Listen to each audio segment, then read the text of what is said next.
कधी कधी ना आपल्याला कुठे जायचं असतं हे महत्त्वाचं नसतं, तर प्रवासात काय मिळेल हे जास्त महत्त्वाचं असतं. आज मी निघालोय शहराच्या गोंधळातून थोडं दूर शांततेच्या शोधात, तेही वसईतील प्रसिद्ध भुईगाव बीचकडे.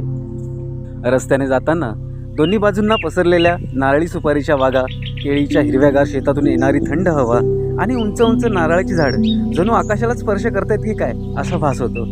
मधूनच दिसणारी आंब्याची झाडं, त्यांना लागलेल्या छोट्या छोट्या कैऱ्या पाहून मन अगदी खुश होतं. आणि सगळ्यात खास गोष्ट म्हणजे त्या रस्त्यावर कोणीच नव्हतं. अगदी नीरव शांतता, फक्त मी आणि माझा प्रवास आणि निसर्गाचा तो सुंदर आवाज.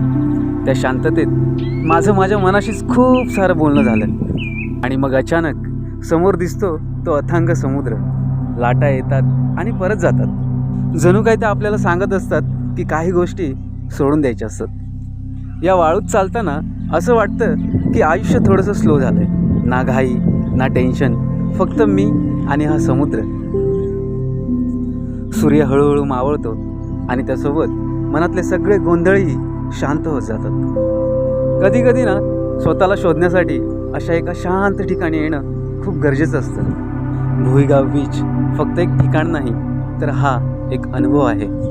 आयुष्याच्या रोजच्या गोंधळातून अशी एखादी शांत सफर करणे म्हणजे एक थेरपीच आहे, जी मनाला शांत करते आणि स्थिर करते.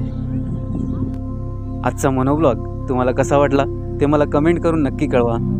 पुन्हा भेटूया एका नवीन ठिकाणी, एका नवीन अनुभवासोबत. तोपर्यंत स्वतःची काळजी घ्या.